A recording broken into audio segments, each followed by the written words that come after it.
I'm Emma Martinez, 26, and I'm a successful wedding planner who's organized million-dollar celebrations for celebrities, but my parents have never once remembered my birthday. When I was 8 years old, they completely forgot my special day, didn't even say, happy birthday, but threw my younger sister Isabella a $5,000 princess-themed extravaganza just 3 days later. I spent that week crying myself to sleep, wondering, what was so wrong with me that I wasn't worth remembering? What my parents didn't know was that their blatant favoritism would eventually cost them everything, including the daughter they actually cared about. If you've ever been the forgotten child in your family, hit that like button because this story is going to show you exactly how the tables can turn. That morning started like any other, except it was supposed to be the most important day of my 8-year-old life. I had been counting down the days on my handmade calendar, marking each date with careful X's until only my birthday remained, circled in red crayon with "Remember ME" written underneath in my best second-grade handwriting. I woke up early, practically vibrating with excitement.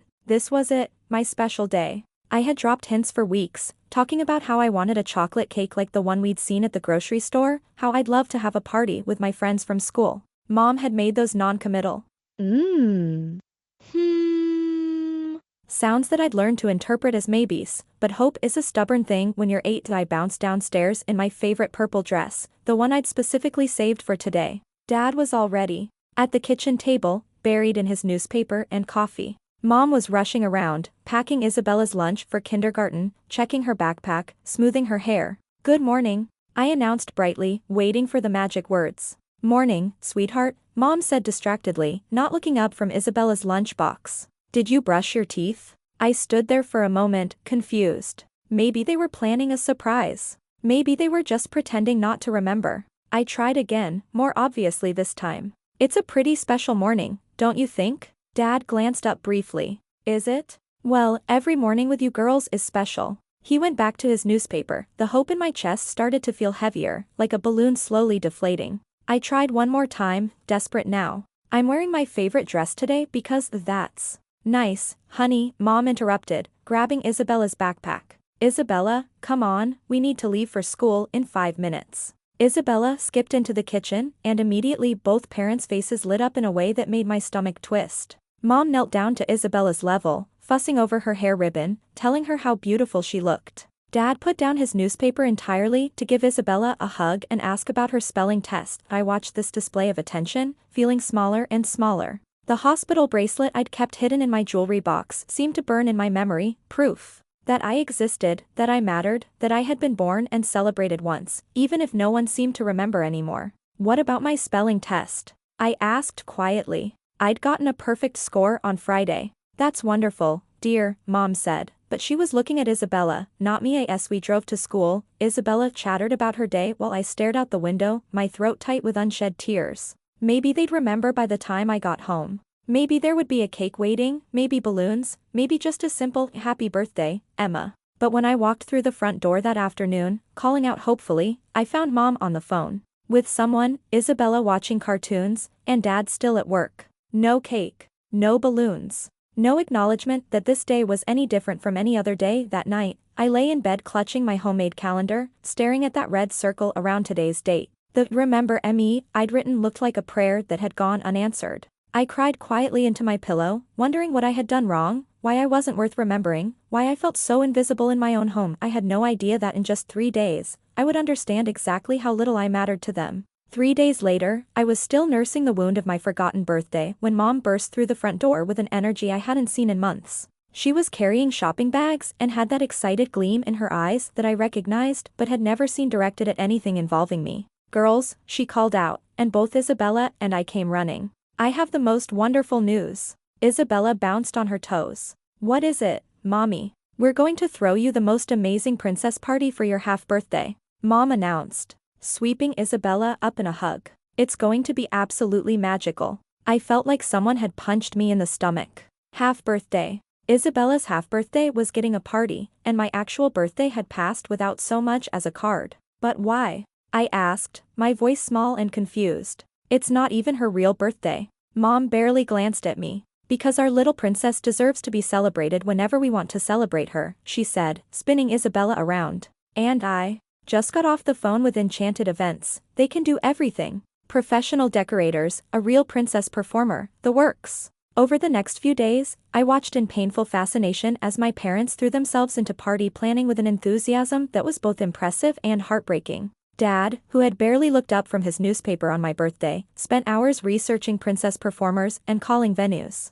Mom, who had been too busy packing lunches to notice my special dress, suddenly had all the time in the world to discuss color schemes and party favors. The party planning invoice, which I would discover years later tucked away in Mom's desk drawer, told the whole story in cold, hard numbers: $5,000 for a 6-year-old's half-birthday party, $5,000 for balloons and cake and entertainment. When they couldn't even remember to say happy birthday to their other daughter I was conscripted into helping, of course. "Emma, you're such a good big sister," Mom would say when she needed me to help carry decorations or organize party supplies. "Isabella is so lucky to have you." But I didn't feel lucky, and I was beginning to suspect Isabella wasn't the lucky one either. She was becoming increasingly demanding, stamping her little foot when things weren't exactly as she wanted them. When the first princess dress Mom bought wasn't quite the right shade of pink, Isabella threw a tantrum that lasted an hour. Instead of correcting this behavior, Dad immediately drove to 3 different stores until he found a perfect dress.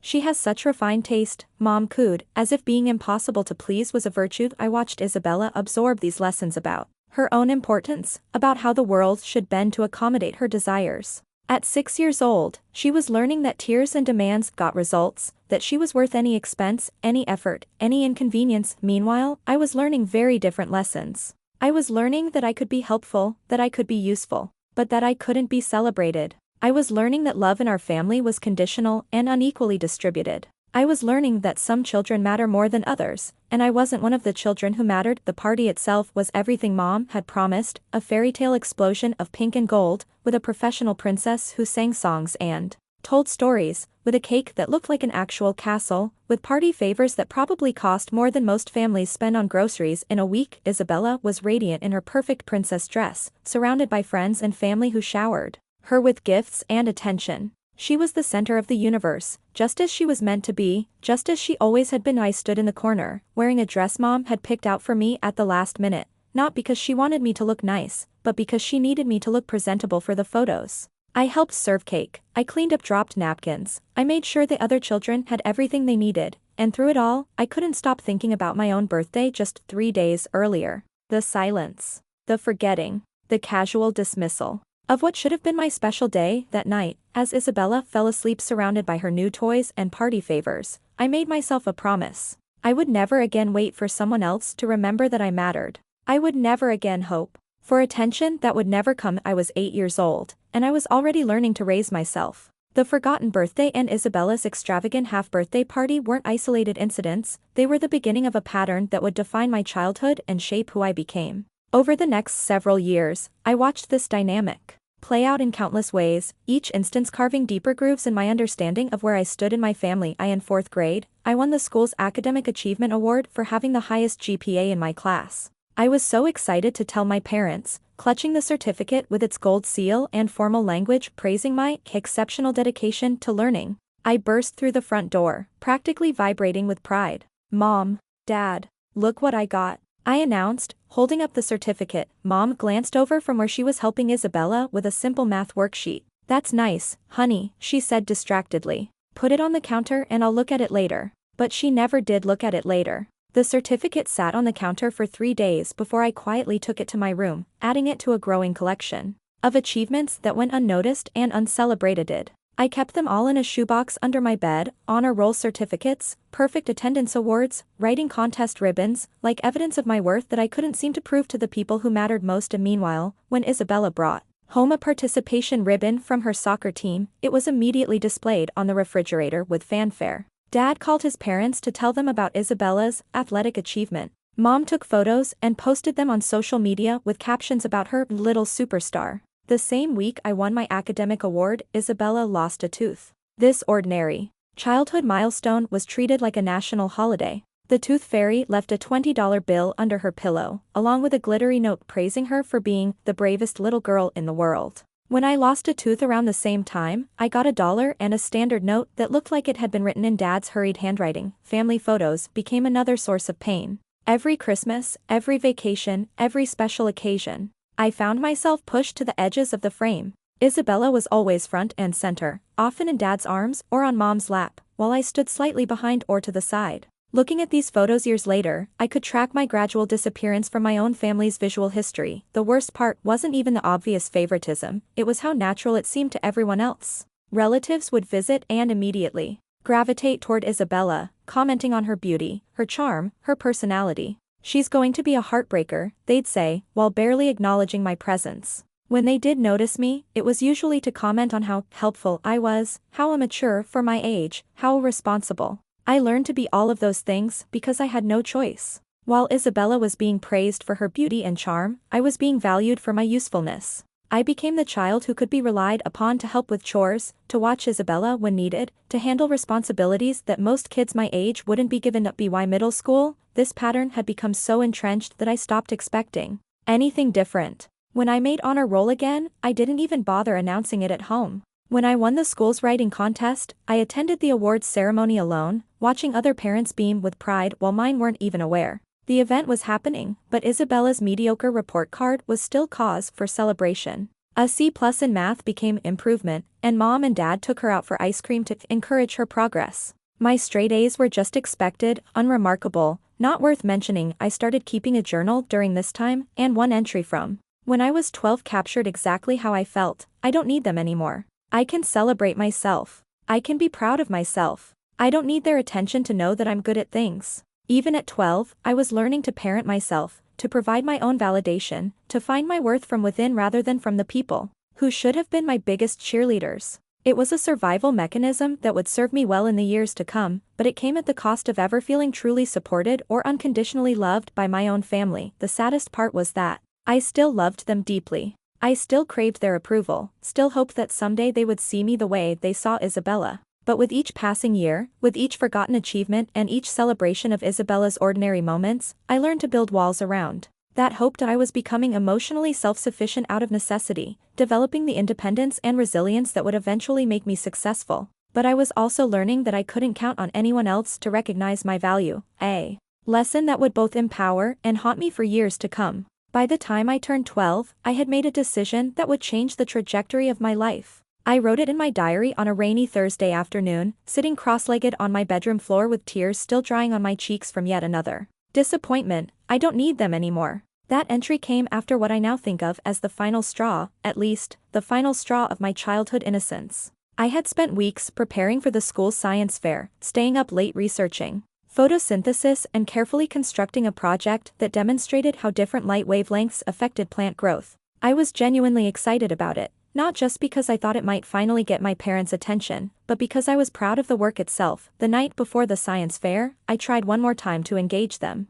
"Would you like to see my project before tomorrow?" I asked during dinner. Dad was reading work emails on his phone. "Sure, sweetie, maybe later." Mom was cutting up Isabella's chicken into perfect bite-sized pieces. "That sounds wonderful, Emma. You're always so good with school things." Later never came, of course. The next day, I watched other parents walk through the science fair, beaming with pride as their children explained their projects. I stood next to my display, which ended up winning second place, completely alone. When I got home that afternoon with my ribbon, I found Mom and Dad in the living room, enthusiastically discussing Isabella's upcoming dance recital. They had already bought her a new dress, new shoes, and were planning to invite the grandparents to watch her perform a simple routine she'd learned in her weekly dance class. "How was the science fair?" Mom asked absently when she noticed me standing there. "I won second place," I said quietly. "That's nice, dear," she replied, already turning back to the dance recital discussion. But that's when I went to my room and wrote those 5 words that would become my new philosophy: I don't need them anymore. From that day forward, I began building emotional walls that were designed to protect me from further disappointment. I stopped sharing my achievements with them. I stopped asking for their help with homework or projects. I stopped expecting them to attend school events or remember important dates. Instead, I learned to be my own cheerleader. When I made honor roll, I treated myself to a candy bar from the school vending machine. When I won the 8th grade writing contest, I bought myself a special notebook with my babysitting money. When I got my first job at 14, walking dogs for neighbors, I used my first paycheck to buy myself the birthday gift my parents had forgotten that year. The job was more than just a way to earn money. It was my first taste of independence. And my first experience of being truly valued. Mrs. Henderson, whose golden retriever Charlie I walked 3 times a week, always greeted me with genuine enthusiasm. She asked about my day, remembered details from our previous conversations, and praised my reliability and kindness toward her dog. "You're such a responsible young woman, Emma," she told me one afternoon as I returned Charlie from his walk. "Your parents must be so proud of you." I just smiled and nodded, not having the heart to tell her that my parents barely noticed my absence when I left for these jobs, much less felt pride in my responsibility and why growing independence created an interesting dynamic at home. The less I asked of them, the more they seemed to expect from me. Since I was so mature and so responsible, I became the default babysitter when they wanted to go out. I became the one who helped Isabella with her homework when she struggled. I became the one who remembered to do household chores without being asked. Isabella, meanwhile, was learning very different lessons. She was learning that she could expect others to solve her problems, that she was entitled to attention and help, and celebration simply by existing. At 10 years old, she had never had to develop the self-reliance that I had been forced to cultivate. This disparity became more obvious as we both grew older. While I was working part-time jobs and maintaining perfect grades, Isabella was struggling with basic responsibilities like keeping track of her school supplies or remembering to turn in assignments. But while my competence was taken for granted, her incompetence was met with patience and additional support. "Isabella just needs a little extra help," Mom would say, as if this were a charming personality quirk rather than learned helplessness. I was learning that in our family, being capable meant being invisible. The squeaky wheel got the grease, and I had trained myself to run smoothly and silently, never causing problems, never demanding attention. But beneath that smooth exterior, I was developing something that would serve me well in the years to come. An unshakable belief in my own abilities and an understanding that I could create the life I wanted through my own efforts. I was learning that external validation was nice but not necessary, that I could find satisfaction in my own achievements even if no one else recognized them. The walls I built around my heart during those teenage years weren't just protective, as they were also the foundation for the independence and strength that would eventually allow me to build an empire of my own. High school became my proving ground, the place where I would either sink under the weight of being invisible or rise above it entirely. I chose to rise, though not in ways my family would ever notice or understand, while other teenagers were worried about prom dates and weekend parties. I was mapping out my escape route with the precision of a military strategist. Every grade, every extracurricular activity, every hour of my part-time jobs was carefully calculated to get me as far away from this house as possible. My guidance counselor, Mrs. Patterson, was the first adult who seemed to truly see me. During our junior year college planning meeting, she spread my transcript across her desk and shook her head in amazement. "Emma, these grades are extraordinary," she said, looking at me with the kind of pride I'd never seen in my parents' eyes. "You could get into any college in the country. Have you thought about where you'd like to apply?" "Somewhere far away," I said without hesitation. "Somewhere I can start fresh." She studied my face carefully. "Is everything okay at home?" I had become expert at deflecting these kinds of questions. "Everything's fine. I just want to experience independence, you know? See what I'm capable of on my own." It wasn't entirely a lie. I did want to see what I was capable of, but it was born from necessity rather than adventure. I had learned that I couldn't count on anyone else to believe in me, so I had to believe in myself enough for everyone. My parents assumed I would attend the local community college and continue living at home. They had never even asked about my plans. They just expected that I would be available to help with Isabella, who was now in middle school and struggling with the transition. She needed tutoring, transportation to activities, and constant emotional support for every minor setback. "Emma's so good with Isabella," Mom would tell her friends. "She's like a second mother to her." The irony wasn't lost on me that I was being praised for parenting my sister while receiving no actual parenting myself. But this assumption about my future gave me cover to work on my real plans in secret. I spent countless hours in the school library, researching colleges and scholarship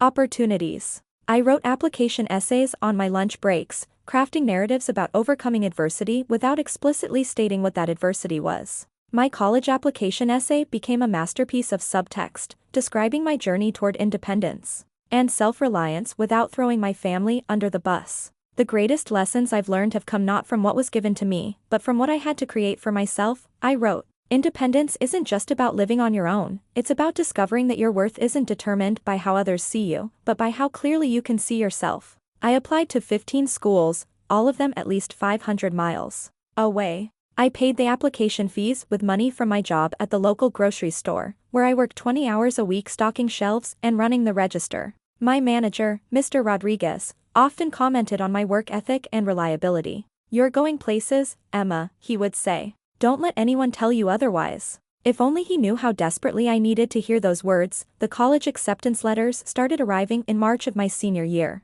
I intercepted them from the mailbox every day, opening them in the privacy of my bedroom. Harvard, Stanford, Northwestern. One by one, the acceptances piled up, along with scholarship offers that would make my education not just possible, but fully funded. The full-ride scholarship to Northwestern was the golden ticket I'd been working toward. Not only would tuition be covered, but I would receive a stipend for living expenses. For the first time in my life, I would be financially independent and geographically free. I kept all of this secret for weeks, savoring the knowledge that I had options, that I had a future beyond this house where I felt like a ghost. But eventually, I knew I had to tell them. I chose a Sunday dinner, when we were all gathered around the table. Isabella was complaining about her algebra teacher, and Mom and Dad were strategizing about how to get her transferred to a different class. "I have something to tell everyone," I said during a brief lull in the Isabella crisis management. They all looked at me with varying degrees of surprise, as if they'd forgotten I was there. "I got into college," I announced.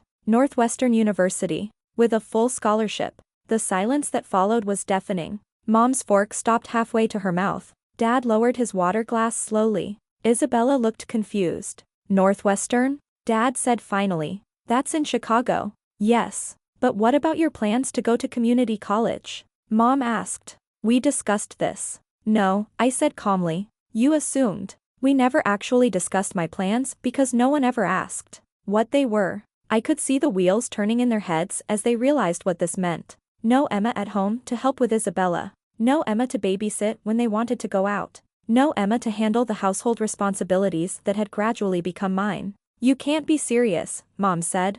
"Isabella needs you here. We need you here." And there it was, the truth finally spoken aloud. They didn't need me because they loved me or valued me as their daughter. They needed me because I was useful. "Isabella will be fine," I said. "She'll have to learn to be more independent, just like I did." "But the expense," Dad started. "Full scholarship," I repeated. "It won't cost you anything. In fact, it will save you money since you won't have to pay for my room and board here." The conversation that followed was the first time I had ever openly challenged them, the first time I had prioritized my own needs over their expectations. It was terrifying and exhilarating in equal measure. Over the next few months, as graduation approached, I watched them cycle through various strategies to change my mind. Guilt trips about abandoning the family. Bribes about taking over the family business Dad had never mentioned before. Threats about cutting me off financially, which were meaningless since I had never been supported financially anyway. But I had made my decision, and for the first time in my life, I felt truly powerful.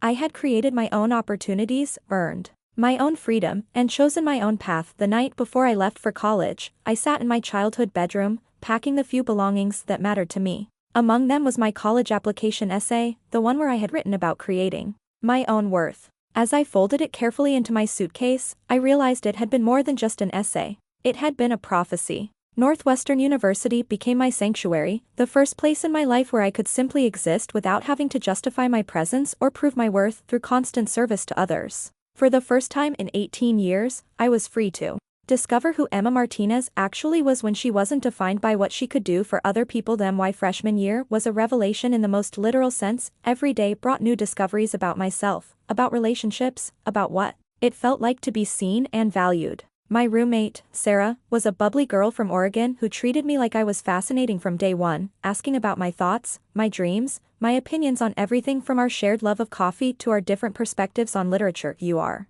so thoughtful about everything," she told me one evening as we studied together in our dorm room. "It's like you really consider all the angles before you speak." I wish I had that kind of depth. I almost laughed at the irony. I had learned to be thoughtful because speaking up in my family had been pointless unless I had something perfectly articulated and undeniably valuable to contribute. But Sarah saw this survival mechanism as a positive trait, something to be admired rather than taken for granted. College also introduced me to professors who recognized my potential and encouraged my ambitions. Dr. Jennifer Walsh, who taught my freshman seminar on leadership and communication, became an unexpected mentor. She noticed my natural ability to organize group projects, to listen to different perspectives, and to find solutions that worked for everyone. Have you ever considered event management or hospitality? She asked me after class one day. You have an intuitive understanding of how to make people feel valued and heard. That's a rare gift. Event management. The suggestion planted a seed that would eventually grow into my entire career, but at the time, I was just grateful that someone had noticed I was good at something beyond being helpful and unobtrusive. I threw myself into college life with the enthusiasm of someone making up for lost time.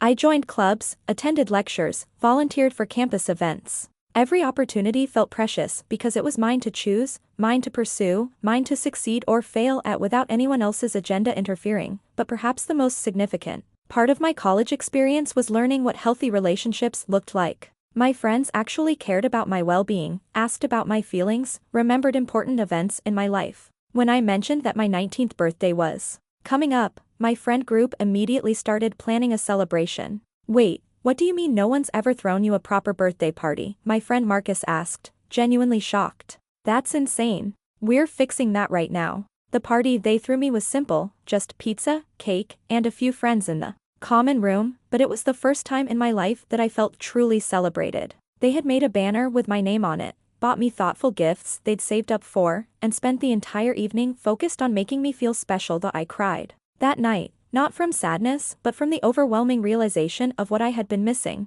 This was what it felt like to matter to people. This was what it felt like to be loved without conditions, without having to earn it through constant service. My family's contact during college was sporadic and always centered around their needs. Mom would call when Isabella was struggling with something and needed advice. Dad would text when they were having technical difficulties with the computer. They never asked how I was doing, what I was studying, whether I was happy. The most telling moment came during my sophomore year, when I called home to share some exciting news. I had been selected for a competitive internship with a major event planning company in Chicago. That's nice, dear, Mom said distractedly. Listen, can you talk to Isabella? She's having trouble with her SAT prep, and you know how good you are at explaining things. I spent the next hour tutoring my sister via phone, helping her with math problems and giving her study tips. When the call ended, I realized that my own accomplishment had been completely forgotten in favor of Isabella's immediate needs. This pattern continued throughout college. My achievements were acknowledged briefly and then immediately overshadowed by family drama or Isabella's latest crisis.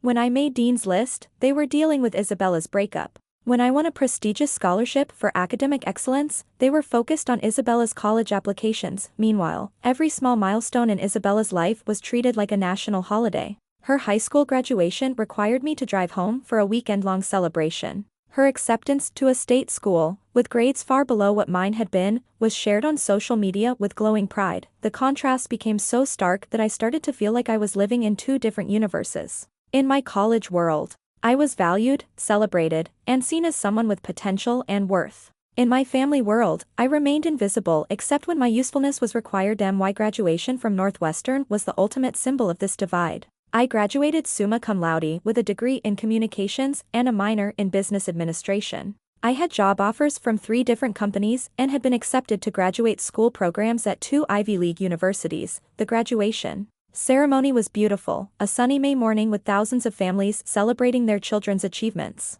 I watched other students pose for photos with proud parents, saw tears of joy and bouquets of flowers, witnessed the kind of parental pride I had always imagined but never experienced. Why family didn't come? It's just too expensive to travel, Mom explained when I asked. And Isabella has her spring dance recital that weekend. You understand. I did understand. I understood that even my college graduation, something that should have been one of the proudest moments of their lives, ranked below Isabella's routine dance performance. I understood that 4 years of academic excellence and personal growth meant less to them than not disappointing their favored daughter. So I graduated alone, walking across that stage to receive my diploma with no one in the audience cheering specifically for me. But as I shook the dean's hand and accepted my degree, I felt something I had never felt before: complete ownership of my achievement. This was mine. I had earned it, I had fought for it, and I had succeeded entirely on my own terms. The photo from that day, me in my cap and gown, holding my diploma with a smile that was equal parts pride and sadness, would become a symbol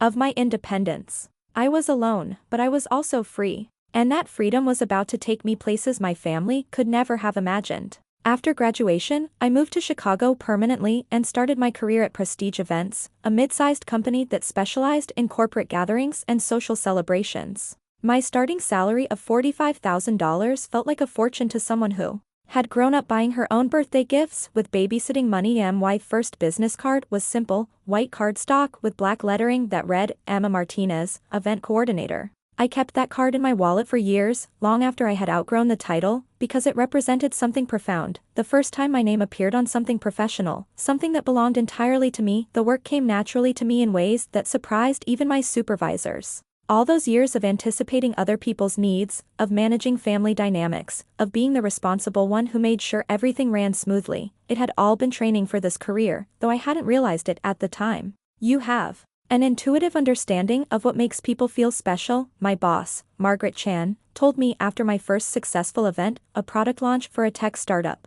Most coordinators focus on logistics, but you focus on experience. That's rare. What Margaret didn't know was that I had spent my entire childhood studying what made people feel special because I had so desperately wanted to feel special myself. I knew exactly what it looked like when someone felt seen, valued, and celebrated because I had observed it so carefully in Isabella's interactions with our parents. My second year at Prestige Events, I was promoted to Senior Event Coordinator, and my salary jumped to $65,000. I was handling larger events, working directly with high-profile clients, and developing a reputation for creating experiences that exceeded expectations. The breakthrough came during my third year, when Margaret assigned me to coordinate the wedding of Sophia Reynolds, a B-list actress who was marrying a tech entrepreneur. The budget was $300,000, and the expectations were astronomical. I want something no one has ever seen before, Sophia told me during our first meeting. Something that will make people understand how much love we have for each other. Most event planners would have focused on expensive flowers, elaborate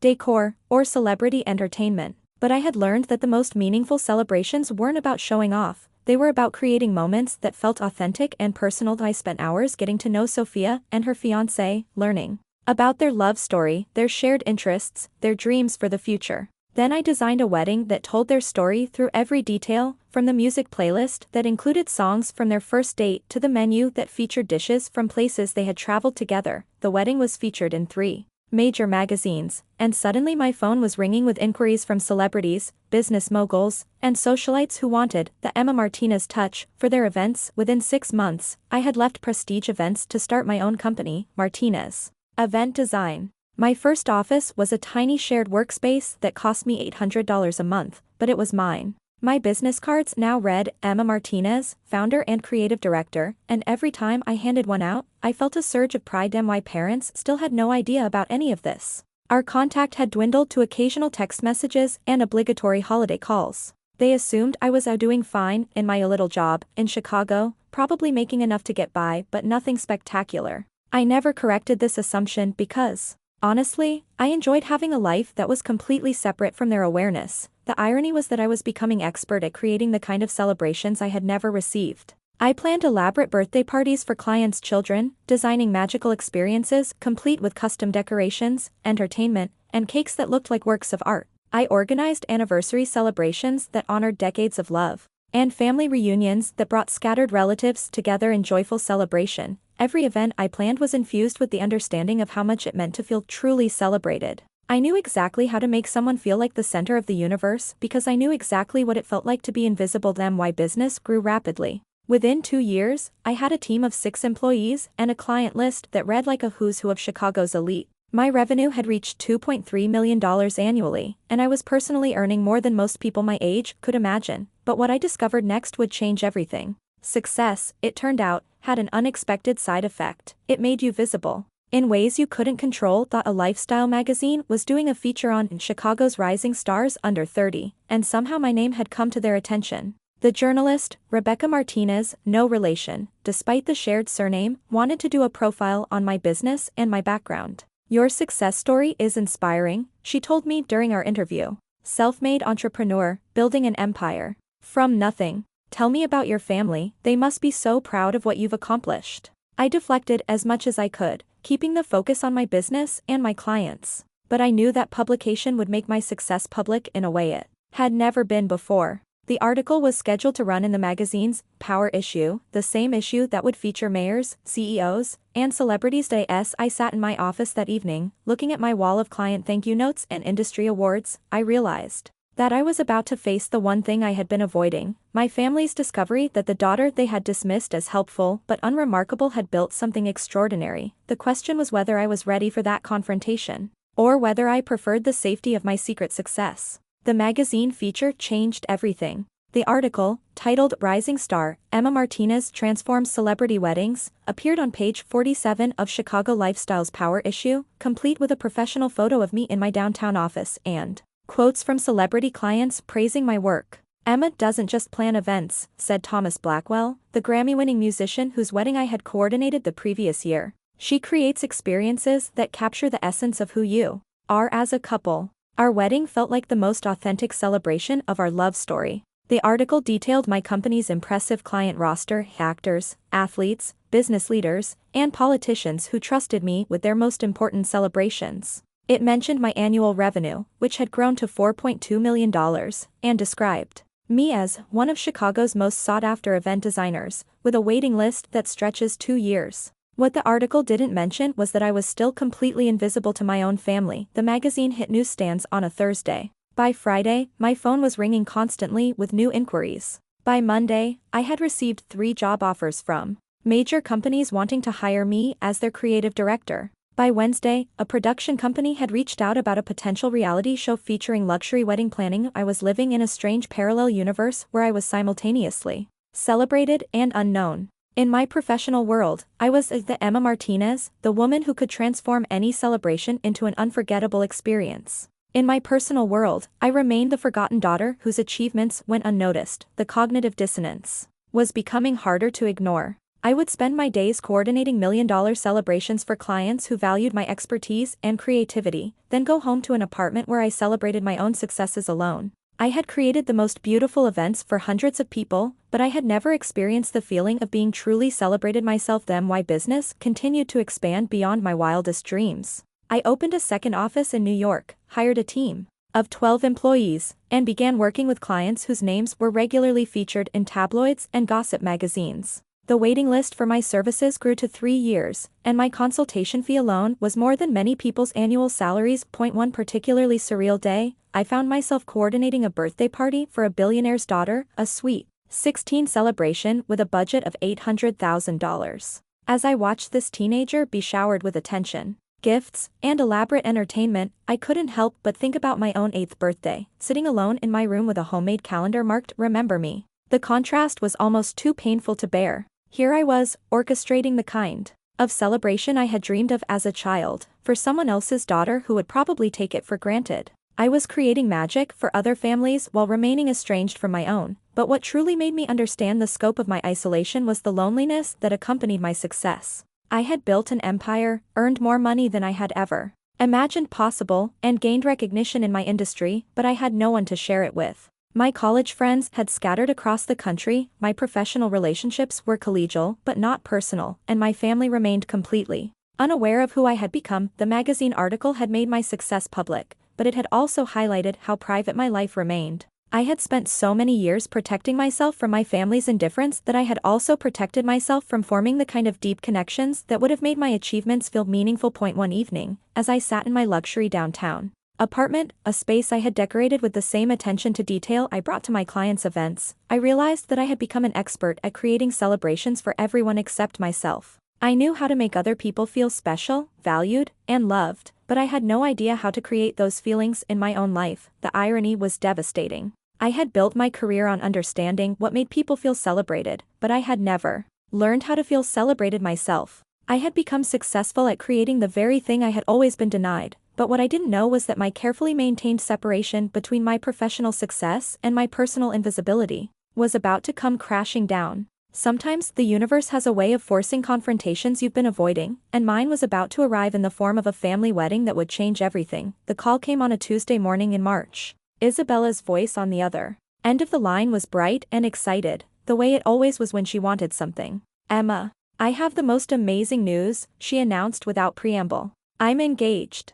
I felt the familiar tightness in my chest that came with family announcements, the automatic response I had developed to being included only when my usefulness was required. "Congratulations," I managed. "When did this happen?" "Last weekend. David proposed at this adorable little restaurant, and it was perfect, and I said yes, obviously, and now we're planning the most incredible wedding for next year." There was a pause, and I could sense what was coming next. "And Emma, Isabella continued, her voice taking on the wheedling tone I remembered from childhood, "we want you to plan it." There it was. After years of no contact unless they needed something, after missing my graduation and ignoring my achievements, they wanted me to plan Isabella's wedding. They still had no idea that I had become one of the most successful event planners in the country, but they assumed I would drop everything to help them for free because we're family. What they didn't realize was that they were about to discover exactly who Emma Martinez had become, and that discovery would cost them far more than they had ever imagined. The conversation with Isabella continued for another 20 minutes, and with each passing moment, I felt myself transported back to childhood, back to being the helpful sister who existed to solve problems and provide services without question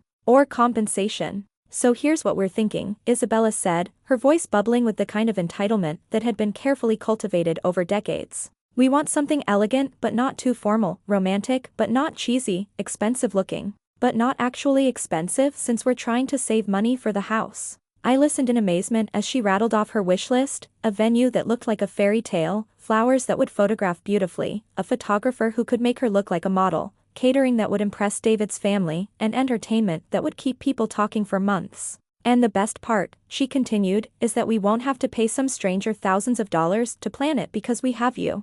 I mean, you've always been so good at organizing things, and this way it can be your wedding gift to us." There it was, the assumption that had governed our entire relationship. My time, my skills, my expertise were not valuable commodities to be compensated, but family obligations to be freely given. Even now, at 26, with a multi-million-dollar business and a client list of celebrities, I was still expected to donate my services because we're family. "Isabella," I said carefully, "do you have any idea what professional wedding planning costs?" She laughed. "Oh, I'm sure it's ridiculously overpriced. That's why it's so perfect that you can do it." I looked at a few planners online, and they want like $20,000 just for planning. Can you believe that? $20,000 just to organize a party. $20,000. I almost laughed out loud. My consultation fee alone was $15,000, and my full-service wedding packages started at $250,000. The wedding she was describing, with all her expensive-looking but not expensive requirements,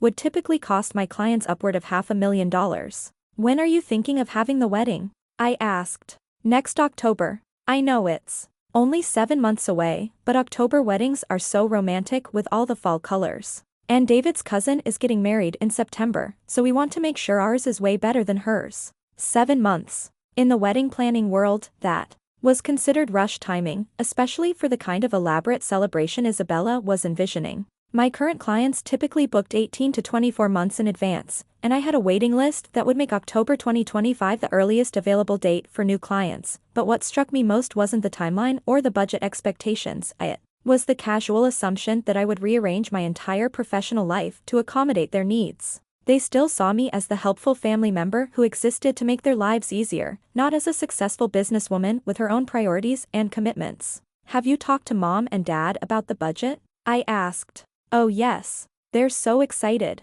Dad said they can probably contribute $15,000, maybe $20 if we're careful about other expenses. And David's parents are putting in about the same amount. So we should have plenty to work with." $40,000. For a wedding that Isabella expected to rival something from a magazine spread. The disconnect between her expectations and reality was so vast that I felt dizzy thinking about it. "Isabella, I need to ask you something," I said. "Do you know what I do for work?" "Of course. You do event planning or something like that. Mom said you work for some company in Chicago. Do you know what kind of events I plan?" "I don't know. Corporate stuff? Birthday parties?" "That's why this is perfect. You already know how to plan parties." The conversation continued for several more minutes, with Isabella painting an increasingly elaborate picture of her dream wedding while maintaining the assumption that I would provide all of this for free as a family gesture. She had already started making plans based on my presumed availability, had told her friends that her sister was going to create something amazing, had promised David's family that the wedding would be absolutely incredible.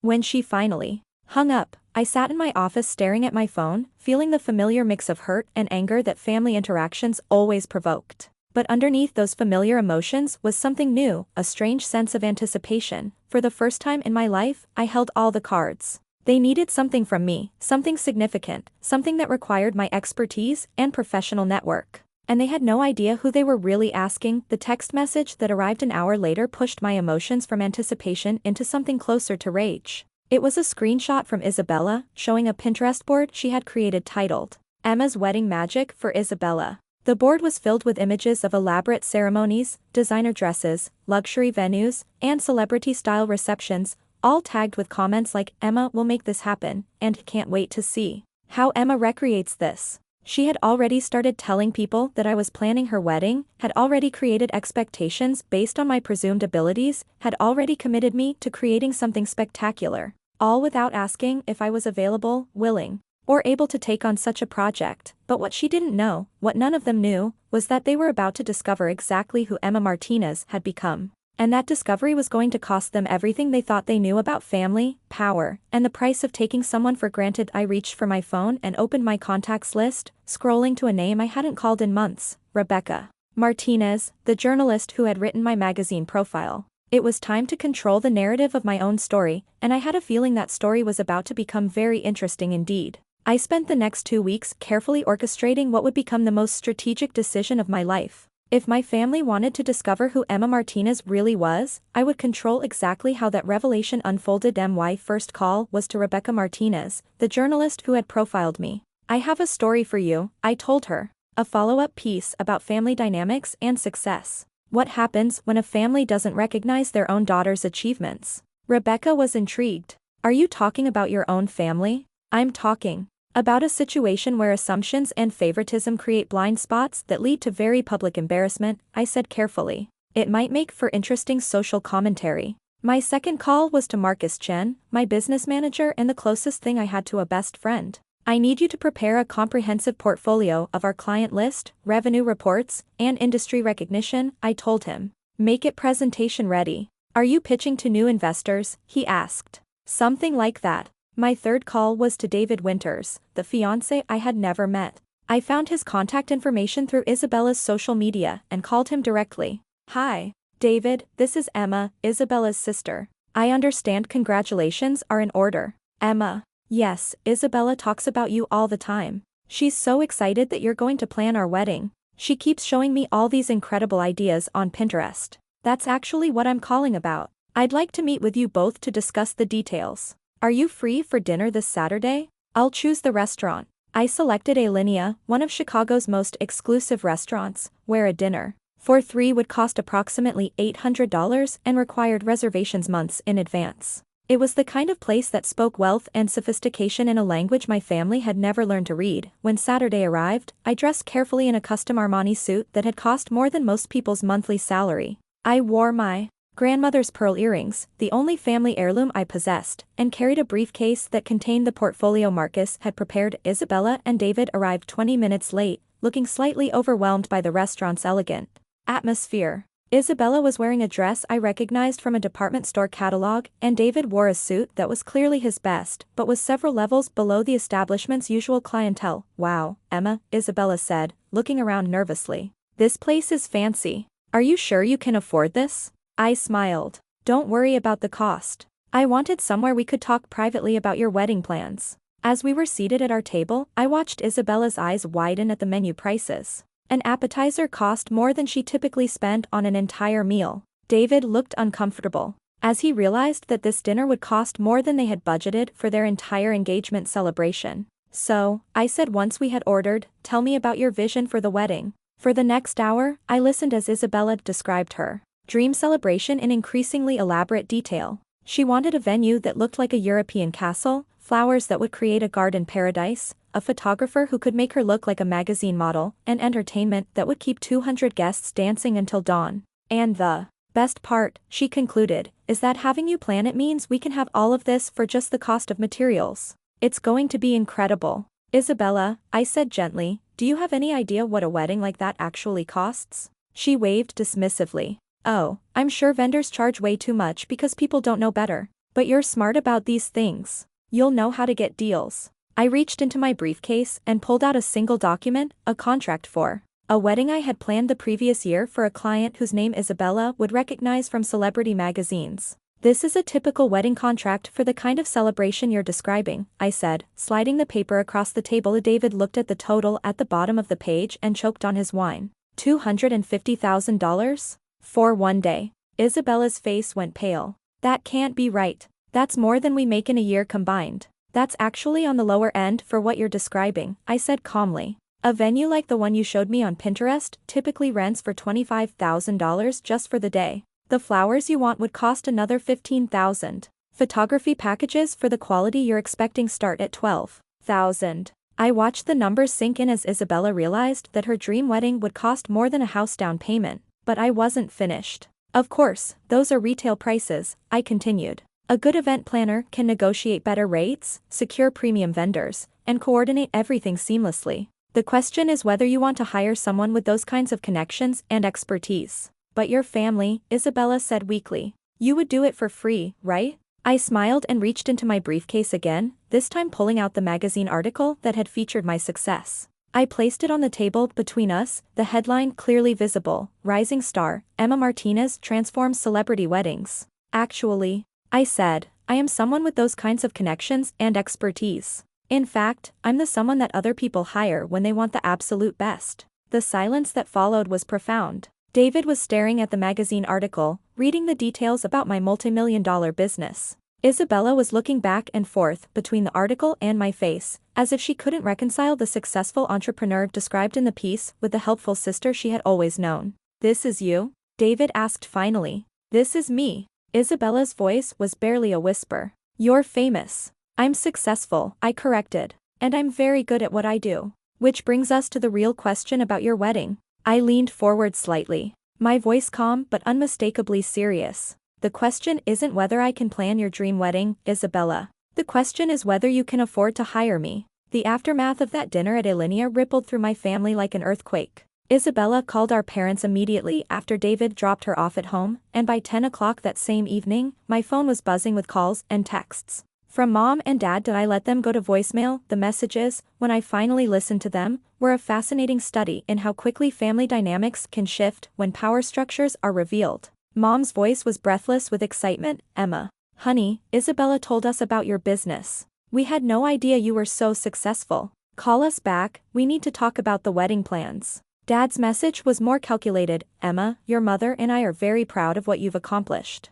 We should discuss how we can support Isabella's wedding as a family. What neither of them said, but what came through clearly in their tone, was panic. They had committed to helping fund a wedding that they now realized would cost far more than their entire annual income. I waited 3 days before returning their calls, a strategic delay that I knew would heighten their anxiety. When I finally called back, I suggested we all meet for dinner to discuss Isabella's wedding properly. Why don't you come home for the weekend? Mom suggested. We can all sit down together and figure this out. Actually, I said, I think you should come to Chicago. I'll make reservations somewhere we can talk privately. The fact that I was now controlling the location and timing of family meetings was not lost on any of us. For the first time in my life, they were accommodating my schedule rather than the other way around. I reserved a private dining room at the Signature Room, a restaurant on the 95th floor of the John Hancock Building, with panoramic views of the city. It was the kind of place that announced success without being ostentatious, exactly the right setting for what I had planned. When my parents arrived that Friday evening, I could see them trying to reconcile the successful businesswoman who had reserved a private dining room in one of Chicago's most prestigious restaurants with the helpful daughter they had always taken for granted. Emma, sweetheart, Mom said, hugging me with an enthusiasm I hadn't experienced since childhood. You look wonderful. This restaurant is incredible. Dad was more direct. Isabella showed us the magazine article. We're very proud of what you've built. We ordered dinner and made small talk for the first few minutes, but I could see the tension building as they worked up to the real reason for this visit. Finally, Mom broached the subject. So, about Isabella's wedding, she began carefully. She's shown us some beautiful ideas, but we're starting to understand that weddings these days are more expensive than we realized. I pulled out my tablet and showed them Isabella's Pinterest board, which had grown to include more than 200 images of elaborate ceremonies, designer details, and luxury venues. Let's be specific about what Isabella wants, I said, scrolling through the images. This venue rents for $30,000. These flowers would cost about $20,000. This photographer charges $15,000 for a wedding package. This band costs $12,000 for a 6-hour reception. I watched their faces pale as the numbers added up. Dad pulled out his phone and started doing calculations, while Mom stared at the Pinterest board in growing horror. But surely there are ways to do this for less, Dad said desperately. Alternatives that would look similar but cost much less. Of course, I agreed. That's exactly what professional event planners do. We know how to create the look and feel of luxury while working within realistic budgets. We have relationships with vendors, knowledge of cost-saving alternatives, and the expertise to prioritize spending for maximum impact. And you would do that for Isabella? Mom asked. Hopefully I showed them my standard contract, the same document I used for all my clients. Their eyes went immediately to the bottom line, my planning fee of $75,000, plus costs for all vendors and services. This is what I charge, I said simply. This is my professional rate for the level of service Isabella is expecting. The silence stretched uncomfortably as they absorbed this information. Finally, Dad cleared his throat. But Emma, she's your sister. Surely there's some kind of family discount? Dad, I said gently, when you go to work, do you give your boss a family discount? When Mom worked at the bank, did she process loans for free because the borrowers seemed nice? That's different, Mom protested. This is family. Yes, it is. Family. Which is why I'm even considering taking on a project with only 7 months lead time. My regular clients book 18 to 24 months in advance. I pulled out another document, my credit report and business financial statements that Marcus had prepared. This is what success looks like, I said, laying the papers on the table. This is the business I've built, the reputation I've earned, and the expertise that commands these fees. Dad picked up the financial statement and stared at the revenue numbers in disbelief. $4.2 million in annual revenue, he read aloud. Emma, this says you personally earned over $800,000 last year.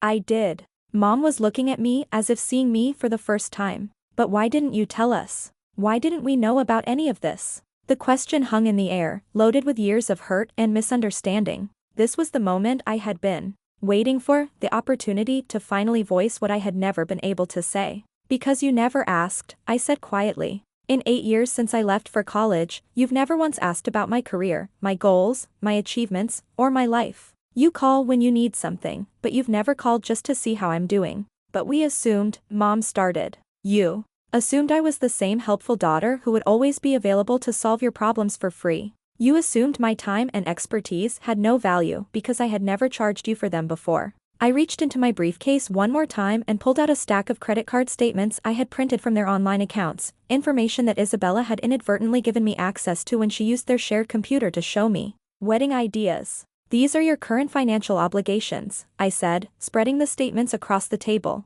Credit cards maxed out at $42,000. A home equity loan you took out to fund Isabella's college expenses. Car payments, mortgage payments, and monthly expenses that already stretch your budget to its limits. The color drained from Dad's face as he realized I had seen their precarious financial situation. Emma, how did you? The same way I know that you can't afford to contribute $20,000 to Isabella's wedding without going deeper into debt. The same way I know that you're counting on my services being free because you literally cannot afford to pay for them. Mom was crying now, not from sadness, but from the overwhelming realization that their financial house of cards was about to collapse under the weight of Isabella's expectations. What are we going to do? She whispered. I looked at both of them, these people who had shaped my childhood through their neglect and favoritism, who had never seen my worth until they needed my professional services, and felt something I had never experienced before. For the first time in my life, I held all the power in our family dynamic. And what I chose to do with that power would determine not just Isabella's wedding, but the future of our relationships forever.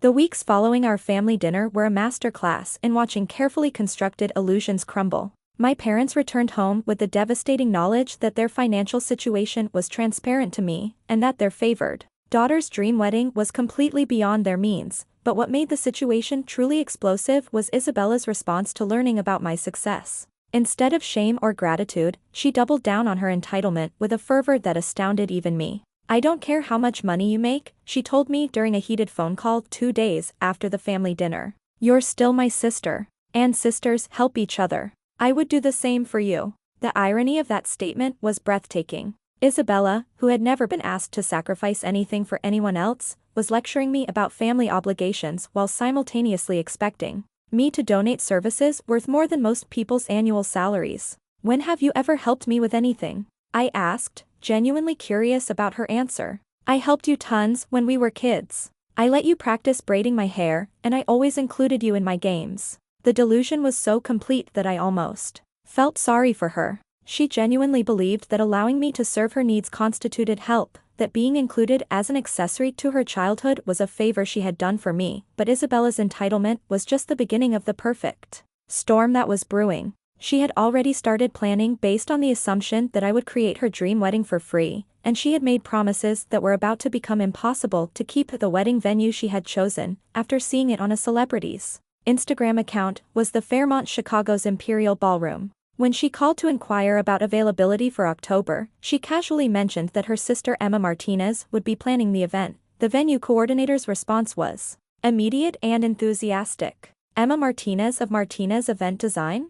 Oh my goodness, we would be honored to host one of her events. She's created some of the most beautiful celebrations we've ever seen." Isabella basked in the reflected glory, confirming the date and putting down a deposit with money borrowed from mom and dad's emergency fund. What she didn't realize was that the Fairmont's coordinator immediately called my office to congratulate me on taking on a family wedding and to discuss coordination details. Marcus Chen, my business manager, called me within an hour of the venue's inquiry. "Emma, the Fairmont wants to confirm details for the Martinez family wedding in October. They're assuming it's one of our standard packages. Should I send them our usual vendor coordination protocols?" "Actually, Marcus, I think there's been a misunderstanding. Can you send me the guest list that was submitted with their inquiry?" The guest list that arrived in my email an hour later was a revelation that changed everything. My name wasn't listed among the family members, it was listed under wedding party, working, along with the photographer, caterer, and band. Isabella had submitted a guest list that included me not as her sister, not as a member of the family, but as hired help. Even at her own wedding, even after learning about my success and status, she still saw me as the help rather than family. I stared at that guest list for a long time, feeling something shift inside me that would never shift back. This wasn't just favoritism or taking me for granted, this was a fundamental denial of my worth as a human being. In Isabella's mind, I existed to serve her needs, and that service was so natural, so expected, that she couldn't even conceive of me as a guest at her own wedding. The final piece of the perfect storm came in the form of a conversation I overheard during a conference call with potential vendors. Isabella had scheduled a three-way call with a florist and photographer, and she had accidentally included my business line instead of my personal number. "So Emma is handling all the coordination," Isabella was explaining to the vendors. "She's really good at this stuff, and since she's family, we're getting everything at cost. It's going to be amazing because we have an inside connection." The florist's response made my blood run cold. "Oh, you mean Emma Martinez of Martinez Event Design? We've worked with her many times. Her events are always flawless. But I should mention that our standard rate for her projects is actually higher than our regular pricing because her standards are so exacting." No, Isabella laughed. "You don't understand. She's my sister. We're not paying planning fees or markup or anything like that. This is just a family favor." I listened in horrified fascination as Isabella explained to these vendors, people who knew my professional reputation and rates, that I was essentially donating my services and that they should do the same as a courtesy to family. The vendors' confusion was palpable. They knew what my services were worth, they knew the level of perfection I demanded, and they couldn't understand why I would devalue my own work or why they should be expected to work for free. By the end of that week, word had spread through Chicago's event planning community that Emma Martinez was planning a family wedding and expecting vendors to work at cost as a personal favor. My professional reputation, the one I had spent years building through excellence and fair dealing, was being damaged by my sister's assumptions and manipulations. The crisis reached its peak when Sarah Whitman, one of Chicago's premier wedding photographers and a vendor I had worked with on dozens of high-profile events, called me directly. "Emma, I need to ask you about the Martinez wedding in October. Your sister has been calling my studio every day, insisting that you've arranged for us to photograph her wedding at a fraction of our normal rate. She's telling other vendors that you've personally guaranteed discounted services across the board. Is this accurate?" I closed my eyes and felt the weight of the decision I had been avoiding. My family's assumptions and entitlement weren't just affecting me anymore, they were threatening the professional relationships and reputation I had worked years to build. Sarah, I said quietly, let me call you back. I need to have a conversation with my family about expectations and reality. But as I hung up the phone, I realized that conversation was long overdue. It was time for my family to learn that there are consequences for taking someone for granted, and that those consequences could be far more devastating than they had ever imagined. The perfect storm was about to make landfall, and I was the only one who could control how much damage it would cause. I scheduled the family dinner for a Sunday evening at my downtown penthouse, a space they had never seen, in a building they didn't even know I owned. If my family was going to learn the full scope of who Emma Martinez had become, they needed to see it in the environment I had created for myself. The penthouse was a 3,000 square foot testament to success,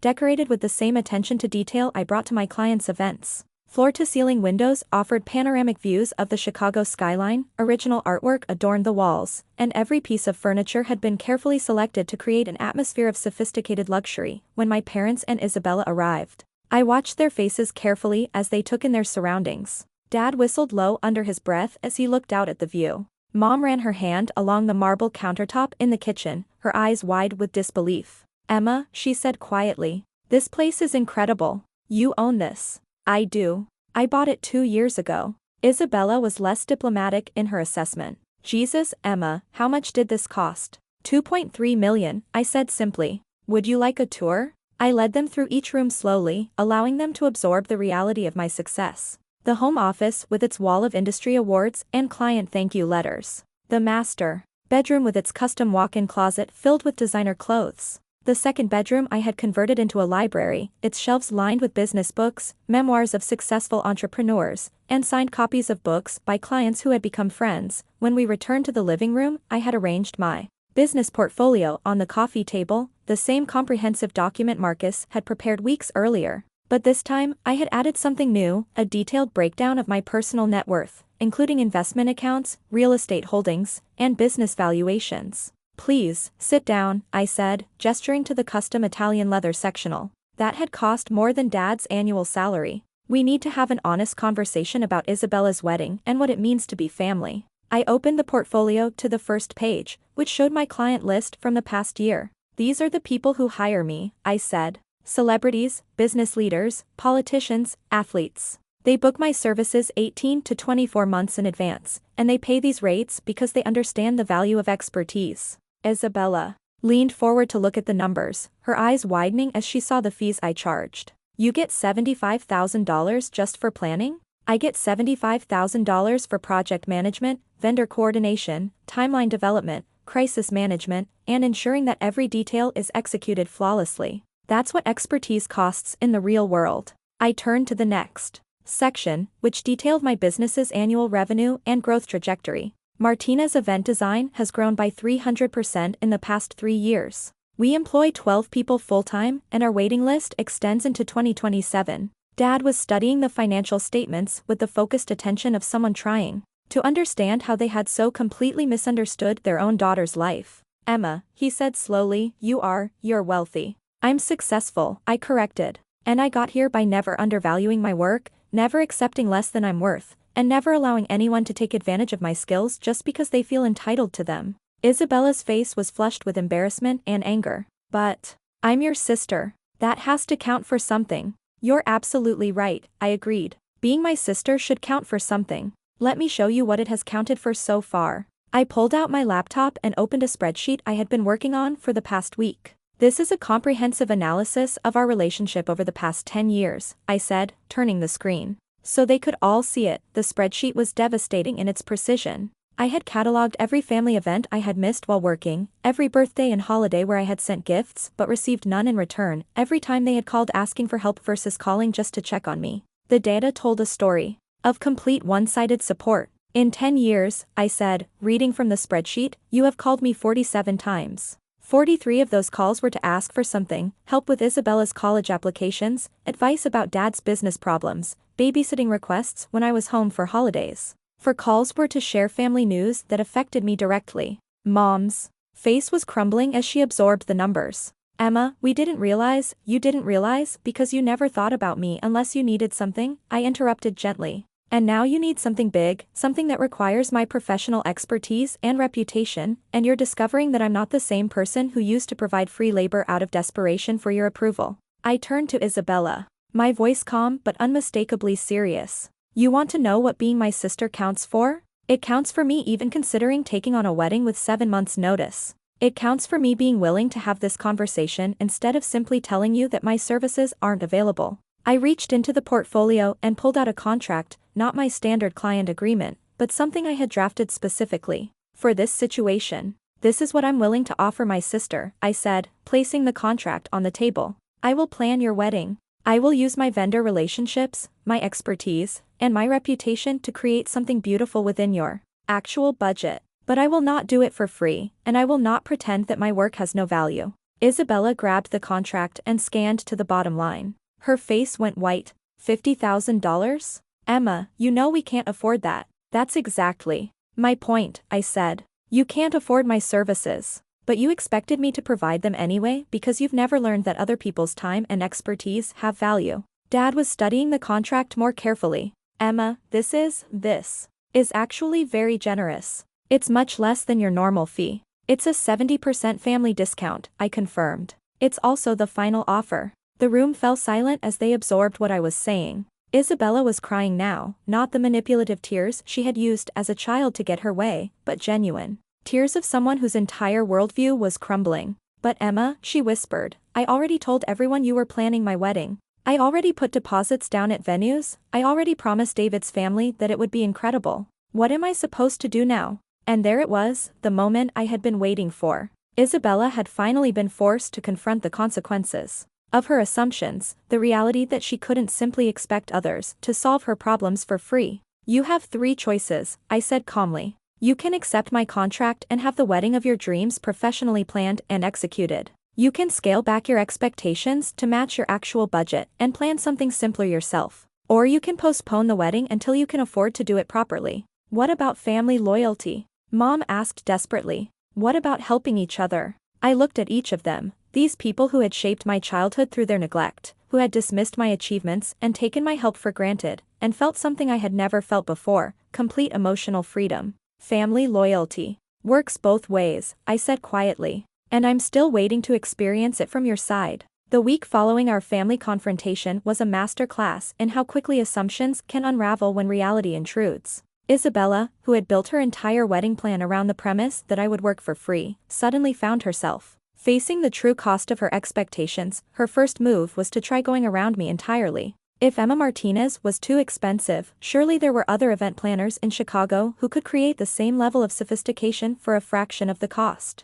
She scheduled consultations with 6 different planning companies, armed with her Pinterest board and a budget of $40,000. The results were exactly what I had expected. Every planner she met with looked at her inspiration photos, images from weddings I had personally designed for clients with budgets exceeding $500,000, and gently explained that her expectations and her budget existed in completely different universes. But my sister Emma could do all of this for way less, Isabella insisted during one consultation, according to the planner who called me afterward to verify the family connection. Your sister Emma charges more than our entire company does, the planner replied. If she quoted you $50,000 for this wedding, she was giving you the deal of a lifetime. Meanwhile, the vendors Isabella had already contacted were beginning to withdraw their services. Word had spread through Chicago's wedding industry that the Martinez family wedding was built on false promises and unrealistic expectations. Vendors who had tentatively agreed to work at reduced rates, believing they were doing a favor for Emma Martinez, quickly realized they had been misled about my involvement. The cancellations started on Tuesday. The florist Isabella had chosen sent a polite email explaining that their services would not be available for the October date due to scheduling conflicts. The photographer followed on Wednesday with a similar message. By Friday, even the wedding cake designer had bowed out, citing creative differences. But the most devastating blow came from the venue itself. The Fairmont Chicago called Isabella directly to discuss the contract details, and the conversation revealed the extent of her misunderstanding about my role. We need to finalize the coordination details with Emma Martinez's team, the venue coordinator explained. Our standard protocol for Martinez event design weddings includes specific setup requirements and vendor access schedules. Oh, Emma won't be coordinating anything," Isabella said casually. "She's just a guest. We're planning this ourselves." The silence on the other end of the line stretched uncomfortably before the coordinator spoke again. "Ma'am, when you booked this venue, you specifically mentioned that Emma Martinez would be planning the event. Our October availability and pricing were based on that understanding." "What do you mean?" "The Fairmont offers preferred scheduling and rates to certain premier event planners as a professional courtesy. Without Ms. Martinez's involvement, we'll need to revisit both the availability and the pricing structure." 24 hours later, Isabella received a revised contract from the Fairmont. The venue fee had increased by $15,000, and the October date was no longer available. The earliest opening was now January of the following year. Isabella's panicked phone call came at 8 o'clock that evening, her voice thick with tears and barely controlled hysteria. "Emma, they canceled everything. The venue, the flowers, the photographer, everyone is backing out. They're saying I lied about you planning the wedding." "You did lie about me planning the wedding," I said calmly. "You told vendors that I had arranged for them to work at reduced rates as a personal favor. You submitted a guest list that listed me as hired help rather than family. You never actually hired me or signed my contract. But you're my sister." "Yes, I am. And I offered you my services at a 70% discount, which you refused to accept." Isabella's crying intensified. "Emma, please. David's parents are asking questions about why everything is falling apart. Mom and Dad are freaking out about the deposits we already put down. Everyone thinks I lied to them about having a famous wedding planner in the family." "You did lie to them. But I didn't mean to. I thought you would just help because that's what family does." The conversation continued for another 20 minutes, with Isabella cycling through various strategies to convince me to rescue her situation. She tried guilt trips about family loyalty, bribes about future favors, and finally desperate pleas about her reputation and relationship being at stake, but what she never tried was accepting responsibility for the assumptions she had made or acknowledging that my work had value worth paying for. When the call ended, I sat in my penthouse looking out at the Chicago skyline, feeling something I had never experienced before: complete emotional detachment from my family's drama.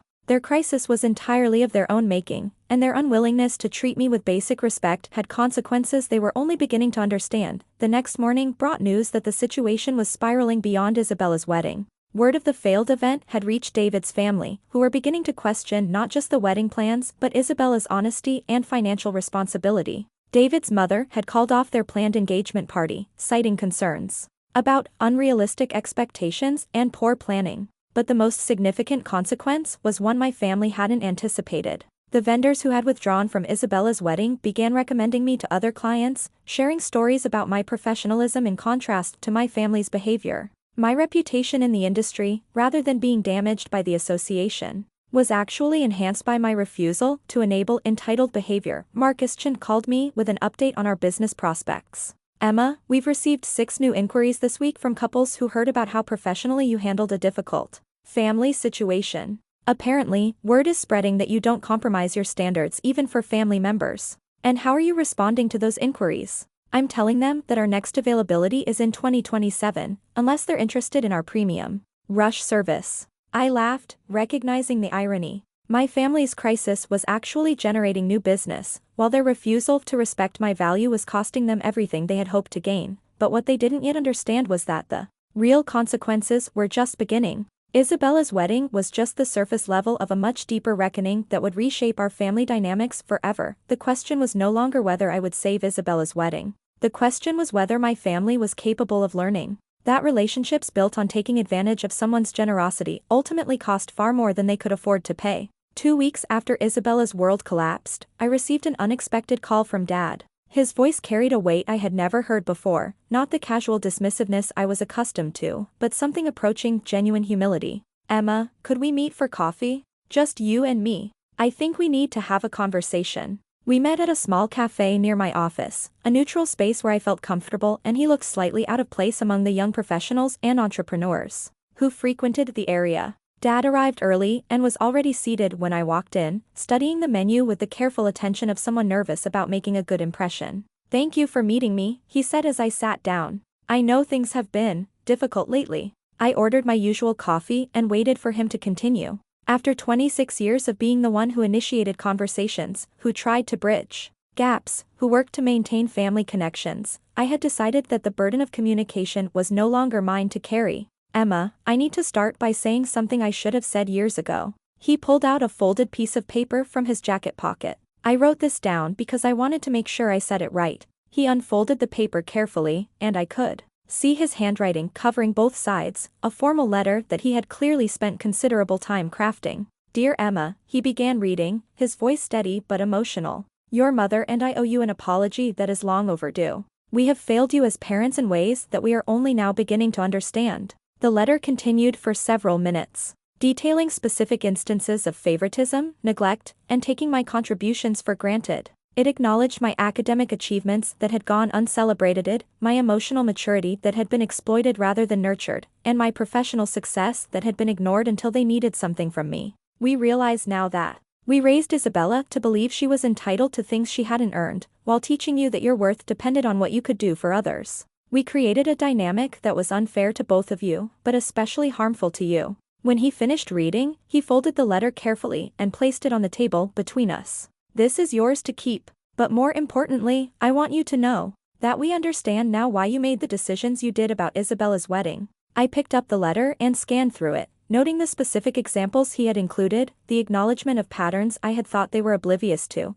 and the genuine tone of regret that permeated every paragraph. Dad, this is comprehensive, I said. But I have to ask, what changed? What made you suddenly see all of this? He sighed heavily. Honestly, watching Isabella's reaction to your boundaries. When you refused to work for free, instead of recognizing that she had been asking for something unreasonable, she became angry with you. She felt betrayed that you wouldn't sacrifice your professional reputation and financial interests to solve her problems. And that bothered you. It made me realize that we had raised a daughter who genuinely believed other people existed to serve her needs. And worse, it made me realize that we had trained you to accept that role without question. Dad pulled out his phone and showed me a screenshot of a text conversation between him and Isabella from the previous week. In it, Isabella was complaining that I was being selfish and choosing money over family, and suggesting that they should cut Emma off completely if I wasn't going to help with the wedding. When I read that, Dad continued, I understood that Isabella had never learned to value relationships for their own sake.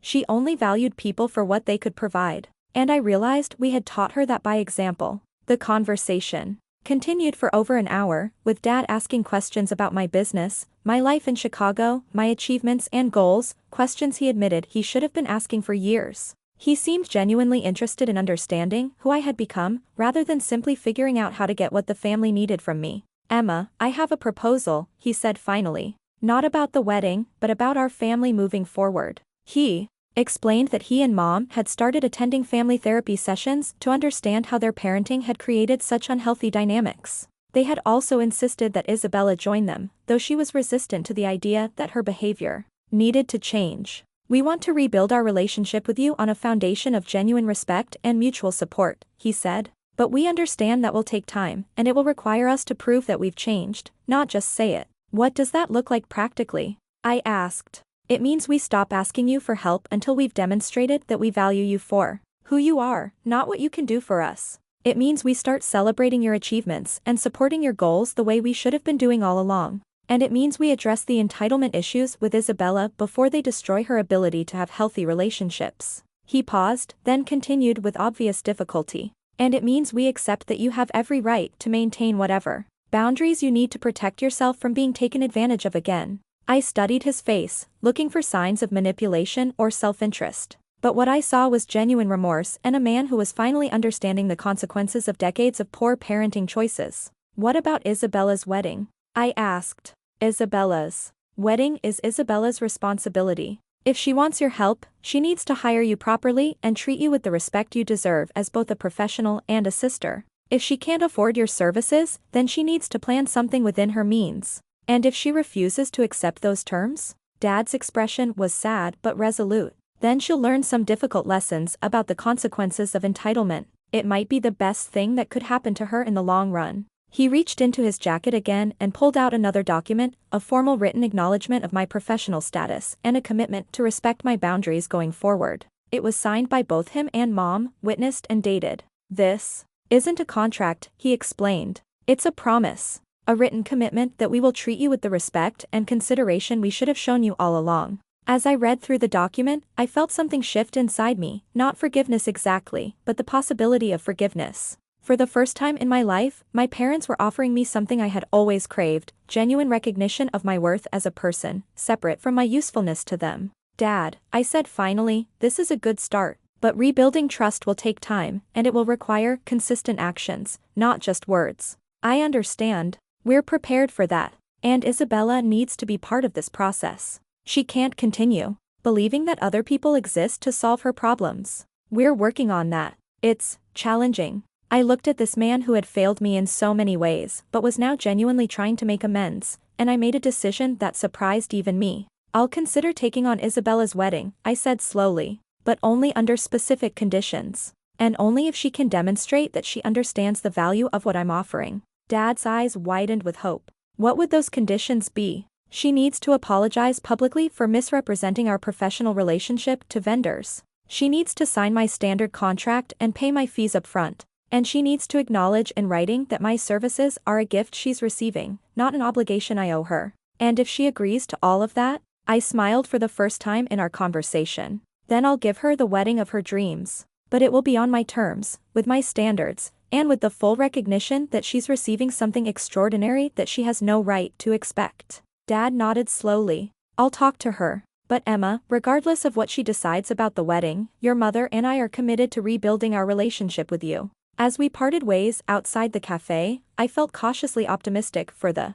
first time in years. Change was possible, even in the most entrenched family dynamics. But the real test would be whether Isabella was capable of the same growth and self-reflection that Dad seemed to be demonstrating. Either way, I was no longer willing to sacrifice my own well-being for the comfort of people who had never valued it properly. That era of my life was over, and whatever came next would be built on a foundation of mutual respect or not at all. The transformation didn't happen overnight, but it did happen. 3 weeks after my conversation with Dad, Isabella appeared at my office, not with demands or expectations, but with the signed contract, a cashier's check for $50,000. And something I had never seen from her before, genuine humility. Emma, she said, standing awkwardly in my reception area while Marcus checked her appointment confirmation, I know I've been awful. I know I took you for granted and disrespected your work and treated you like hired help instead of family. I'm here to make it right. She had clearly prepared this speech, but unlike Dad's written apology, her words carried the weight of recent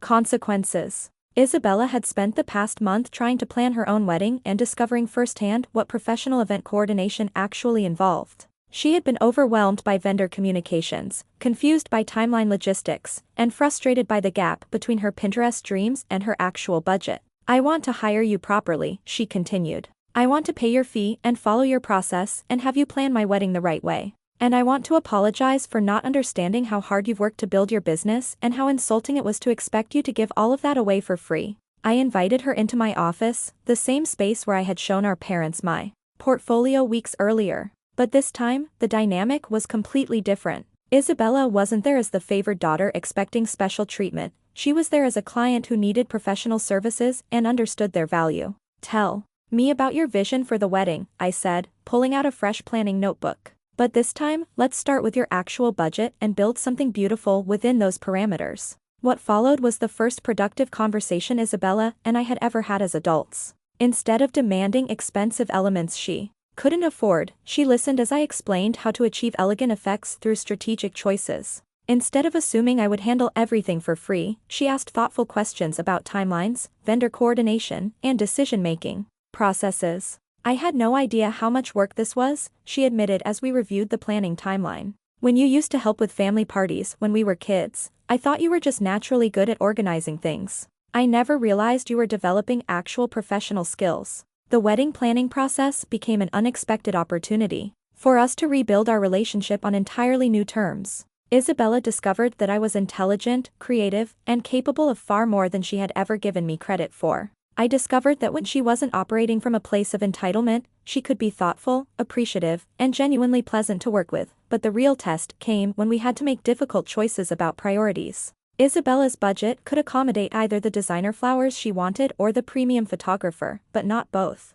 In the past, she would have thrown a tantrum and demanded that I figure out how to get both for free. Which one is more important to you? I asked. Flowers that will be beautiful for one day, or photographs that will preserve your memories forever? She considered the question seriously, then made a decision based on logic rather than emotion. The photographer. We can make beautiful arrangements with less expensive flowers if you think it's possible. It's absolutely possible. And I know exactly how to do it. The wedding itself, held on a crisp October afternoon 8 months after our original confrontation, was a masterpiece of strategic planning and creative problem solving. I had designed a ceremony that looked expensive but stayed within budget, using seasonal flowers, strategic lighting, and elegant simplicity to create an atmosphere of sophisticated romance. But what made the day truly special wasn't the professional success, it was the family dynamics that had fundamentally changed. For the first time in my life, I was not working at a family celebration. I was not serving, organizing, or managing behind the scenes. I was seated in the front row as honored family, wearing a custom dress that Isabella had insisted on buying for me, holding a bouquet that she had specifically asked me to carry as her maid of honor. The photographer captured the moment when Isabella and I hugged after the ceremony, both of us crying with happiness. It was the first family photo in our adult lives where we looked like equals, where I wasn't positioned as the helper but as the sister. During the reception, Dad stood up to make a speech that brought tears to many eyes. I want to thank Emma. Not just for creating this beautiful celebration, but for teaching our family what it means to value each other properly. Isabella and David, you're beginning your marriage with something your mother and I took too long to learn, that love means respecting the people you care about enough to recognize their worth. Mom followed with her own tribute, acknowledging publicly that they had failed to celebrate my achievements over the years and expressing pride in the woman I had become despite their shortcomings. Emma built an empire through her own talent and determination, she said, and we're grateful that she's allowed us to be part of her success instead of just benefiting from it. But the moment that meant the most to me came later in the evening, when Isabella pulled me aside for a private conversation. Emma, I have something for you, she said, handing me an elegantly wrapped box. It's not a wedding favor or anything like that. It's a thank you gift for everything you've done, but also an apology for everything you had to do alone. Inside the box was a custom photo album filled with pictures of my achievements that my family had missed, my college graduation, my business milestones, my professional recognition, alongside new photos of our family learning to celebrate me properly. The final page contained a handwritten letter from Isabella acknowledging the years of neglect and expressing her commitment to being a better sister going forward. I know I can't make up for the birthdays we missed or the achievements we ignored, she wrote. But I promise that from now on, your successes will be celebrated just as much as anyone else's in this family. As the evening wound down and I watched Isabella and David dance their first dance as a married couple, I felt something I had never experienced before, complete belonging in my own family. Not because I was useful, not because I was needed, but because I was valued for who I was. The wedding had been beautiful, but the real transformation was in the relationships that had been rebuilt through mutual respect and genuine appreciation. We were no longer a family held together by obligation and guilt, but by choice and love. 3 months later, on my 27th birthday, I woke up to 17 missed calls and dozens of text messages from family members who had remembered not just the date, but the significance of making up for decades of forgotten celebrations. They had organized a surprise party, not to get something from me, but to give something to me. It was the first birthday party I had ever had, planned by the people who loved me, in celebration of nothing more than the fact that I existed and mattered to them. I looked around the room at my family, my friends, and my colleagues all gathered to celebrate me. I realized that the journey from forgotten child to valued daughter had been worth every difficult step. I had built an empire, found my worth, and finally learned what it felt like to be truly seen and loved. As I sit in my penthouse office today, exactly 1 year after Isabella's wedding, I'm looking at a birthday card that arrived in this morning's mail. It's from my parents, and inside is a message that would have seemed impossible just 2 years ago. Happy birthday to our brilliant, successful, beloved daughter Emma. We are so proud of who you are and everything you've accomplished. Thank you for teaching us how to be better parents and better people. The card sits next to a framed photo from my 27th birthday party, the celebration my family organized to make up for decades of forgotten birthdays. In the picture, I'm surrounded by people who chose to celebrate me not because I was useful to them, but because my existence brought joy to their lives. The journey from that forgotten 8-year-old girl to this moment has been longer and more painful than I ever could have imagined, but it has also been more transformative than I dared to hope. The child who cried herself to sleep wondering what was wrong with her has become a woman who knows exactly what she's worth, and more importantly, refuses to accept less than that worth from anyone. My business continues to thrive beyond my Wildest dreams. Martinez Event Design now employs 23 people and has expanded to offices in New York, Los Angeles, and Miami.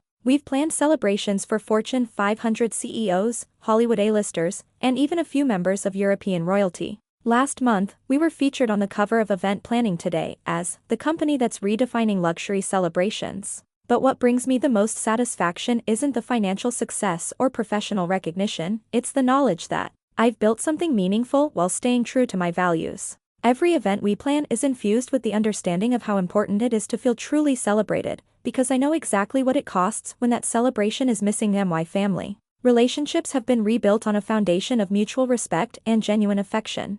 Isabella and I talk regularly now, not because one of us needs something from the other, but because we've discovered that we actually enjoy each other's company when entitlement and resentment aren't poisoning the well that she's grown into someone I'm proud to call my sister, someone who appreciates what others do for her, who contributes meaningfully to relationships, and who has learned that love isn't about what you can take, but what you can give. Her marriage to David is thriving, partly because she learned through our wedding planning process how to communicate about difficult topics and make decisions based on respect rather than demands. Mom and Dad have kept every promise they made. In those written apologies, they ask about my life, celebrate my achievements, and offer support without expecting anything in return. Last month, when I won the Industry Excellence Award for Outstanding Event Design, they flew to Chicago specifically to attend the ceremony. Dad cried when my name was announced, and Mom posted about it on social media with a pride that felt genuine rather than performative. But perhaps most importantly, they've learned to see me as a complete person rather than just a problem solver.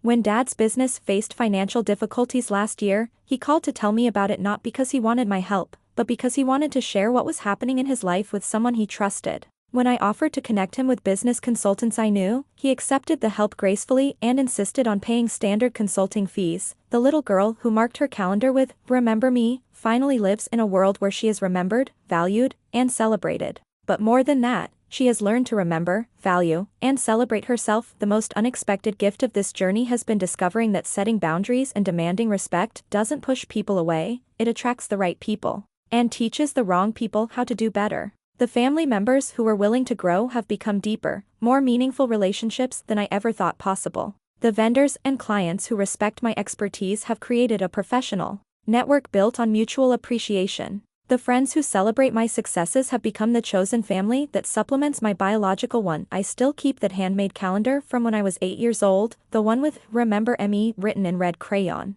But now it sits in a frame on my office wall, not as a painful reminder of what I lacked, but as a testament to how far I've come. That desperate plea from a forgotten child became the foundation for building a life where being remembered, valued, and celebrated isn't something I have to beg for, it's something I simply expect and receive. If you're reading this story and you recognize yourself in that forgotten child, if you've spent years being useful instead of valued, if you've given your time and energy to people who take it for granted, I want you to know that your worth isn't determined by how much others need you. Your value isn't measured by what you can do for other people. You deserve to be celebrated for who you are, not just appreciated for what you provide. It's never too late to start expecting more from the people in your life. It's never too late to set boundaries that protect your well-being. It's never too late to build the life you deserve, even if you have to build it alone at first. Sometimes the people who take you for granted will learn to do better when you stop accepting less than you deserve. Sometimes they won't, and you'll discover that their presence in your life was costing you more than their absence ever could. Either way, you'll finally be free to create the life you were meant to live, one where you're not just remembered, but truly seen, valued, and celebrated for the remarkable person you are. Share your own family drama stories below, because sometimes the most powerful thing we can do is remind each other that we're not alone in these struggles, and that transformation is always possible when we find the courage to demand the respect we deserve.